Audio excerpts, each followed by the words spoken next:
all sorts of interpretations now to that Pretoria High Court ruling on Tuesday, which obviously is a subject of discussion here on the Forum at 8 this morning. I just want to read you this email before I introduce my guests on the program. There is Guda Mwandla in Durban who says, the proposed new bill, and listen to this, allowing children to become pregnant at the age of 12 is a disaster for the country. We have the best constitution in the world and it does not need to be amended for the worse. Instead, our ANC government has to protect it. This bill is a disgrace to the international community and it is not even supposed to be debated in the first place. A person who's 12 years old is still a child and cannot support her kid, and that person is still collecting a child grant, and now she will be able to collect for her child and child's child. It is absolutely ridiculous. That's Guda Mwandla in Durban responding to this ruling by the Pretoria High Court on Tuesday. Effectively, then what happened is, and perhaps I should just start with the reaction from the child rights groups who are now saying that they don't condone sexual intercourse between minors, but they also don't believe that throwing the law at young people will adjust their sexual behavior.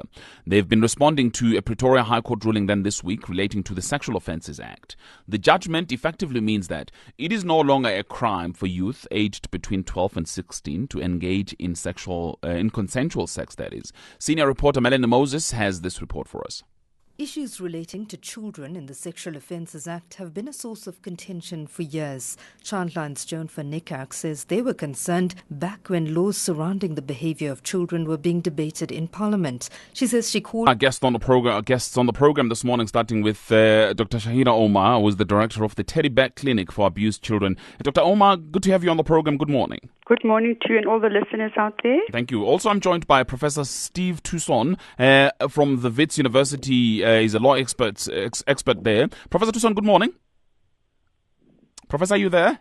Yes, I am. Good morning. Hi, thank you for your time this morning. As well as Errol Naidu, director of the Family Policy Institute. Mr. Naidu, hello.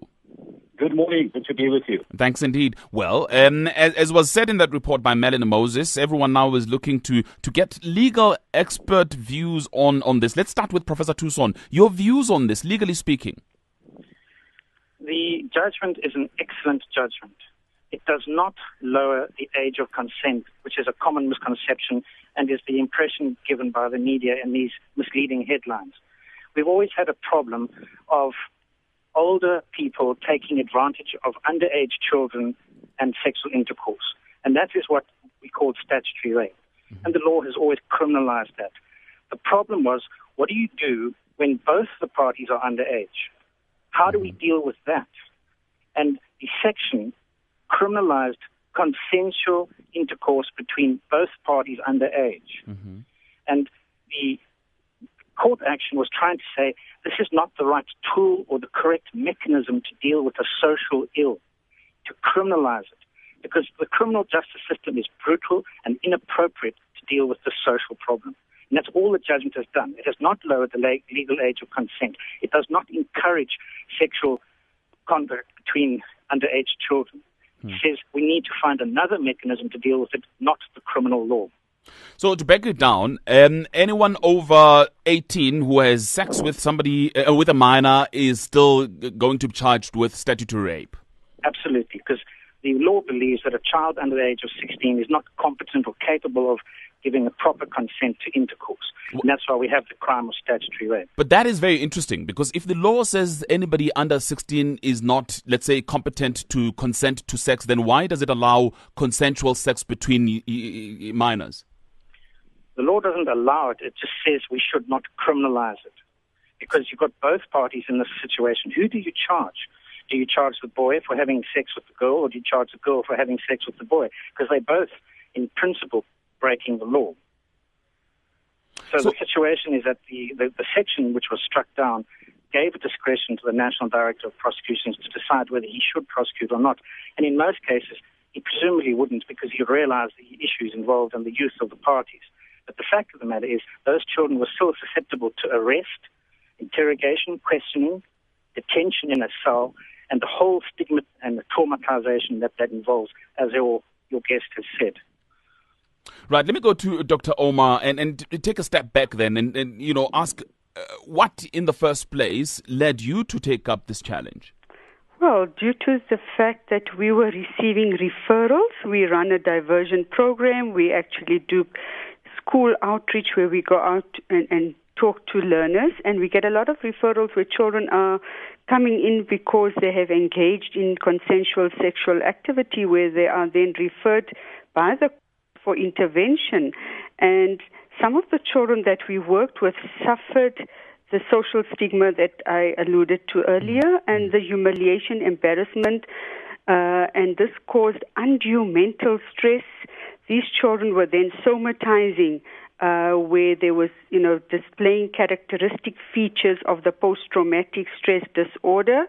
And just to explain that, where they were experiencing intrusive symptoms, recurrent nightmares, flashbacks around the brutal questioning, around these humiliation, where people were all talking and labeling them as perpetrators.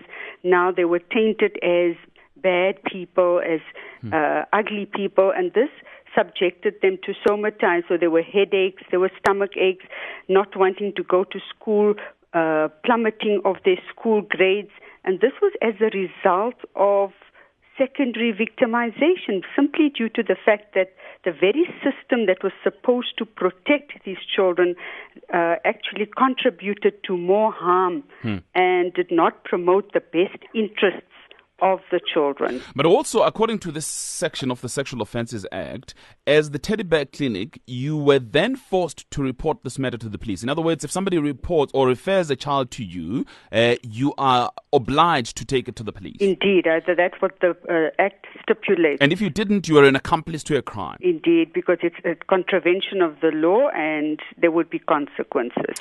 Tell me about the numbers of children that were either prosecuted under this section of the sexual offences. Are there numbers? Do you even know how many children were prosecuted here?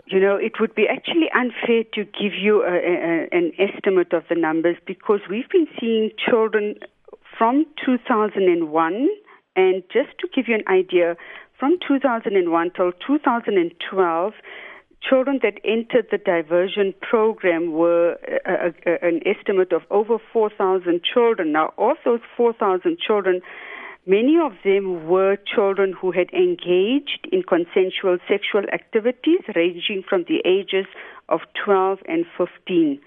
So I cannot give you a definite number, but just to indicate that the incidence was significant.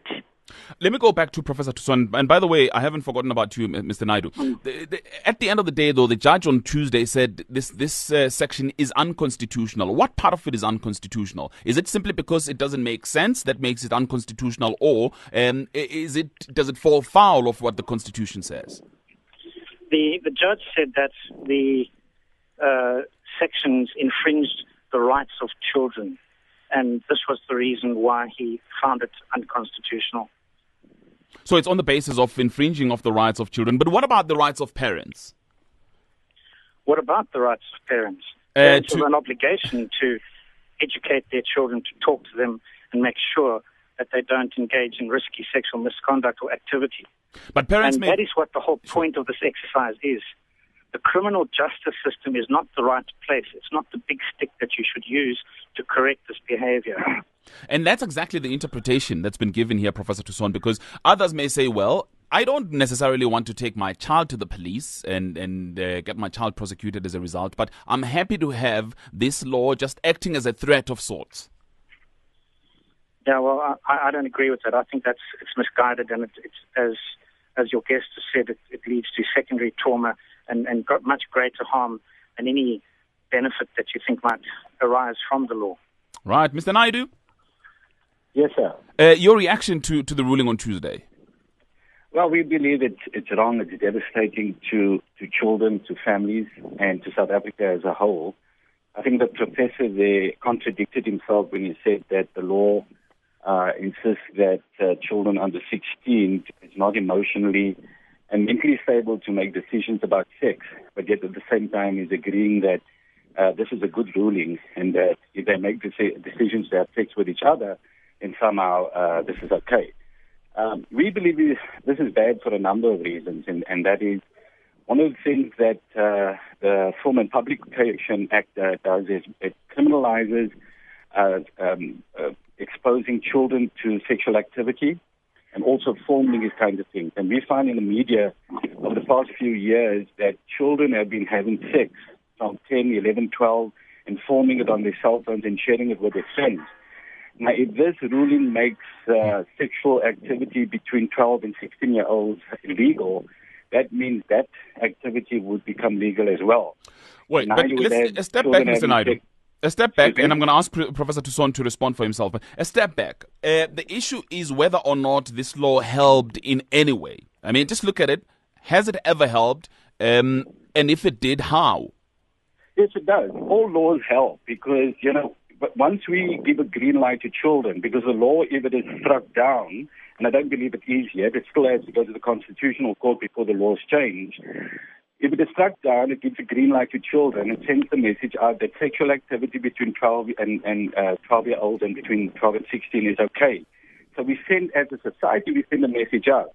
I think the law must stay there, and the law must tell young people that you are not emotionally and mentally at the stage to make a decision about sex. And if there's accusations from Mrs. Amar and others that the law is dealing with this or police are dealing with this brutal questions and all of that, that's what you must change.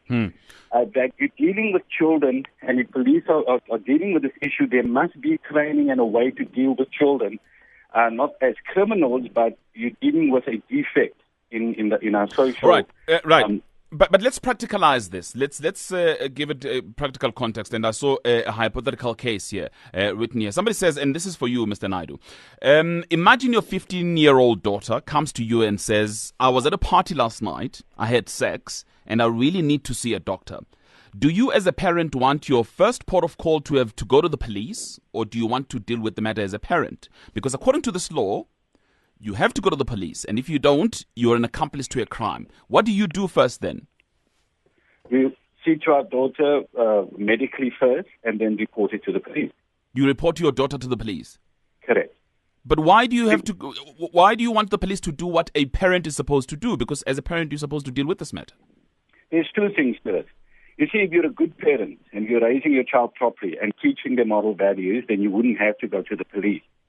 You see, laws are there to protect society, and it's there to set boundaries and rules and laws. For example, if you make the argument that enforcing laws against children that young is brutal and wrong, then we have to look at all the other things against children. So if children engage in experimenting with drugs or other criminal activity, we must say that the law is not the right place to deal with this issue. It must be the parents or some other forum. So then all laws against children under the age of 18 must be abolished in this nation because that's not the right forum to deal with children. Professor Toussaint? Professor Toussaint? Yes. Please respond. I don't believe I contradicted myself. I don't think there's anywhere in the judgment where the judge said underage sex is okay. All he said is it should not be criminalized. It's a simple point. We don't want to criminalize it because it's not correct forum. It's not the right place to deal with a social ill. That's all the judgment is saying. That the violation of the children's rights by subjecting them to a brutal criminal justice system is not the right solution. There must be another solution. Nowhere did the judge or I say that this is desirable behavior. But if it's not criminalized, it means it is legal, it's acceptable. It's telling society, it's telling all our young children that are being bombarded with pornography on television, porn SMS adverts. There's a difference between legal and acceptable. Well, the fact that it's not criminal does not make it something is acceptable. legal. If a nation legalizes something, it makes it acceptable. That's just the way it is. Do you agree, Dr. Omar, that necessarily it means acceptable? No, certainly not. It is. I just want to say that coming back to Mr. Naidu's comment on taking the child, reporting the matter to the police, I think that's abdicating responsibility. Whose primary responsibility is the child? Is it external resources or is it the internal or is the primary caregiver? I think certainly that is not acceptable, because parents have both rights and responsibilities, rights to protect the child and responsibility to ensure that the child is not subjected to any further victimization or trauma or suffering. By subjecting the child to the police is actually betraying and violating your child's rights and saying to your child that I'm not a good enough parent, I'm not an expert at dealing with this, I'm going to hand you over to somebody else to take care of this matter.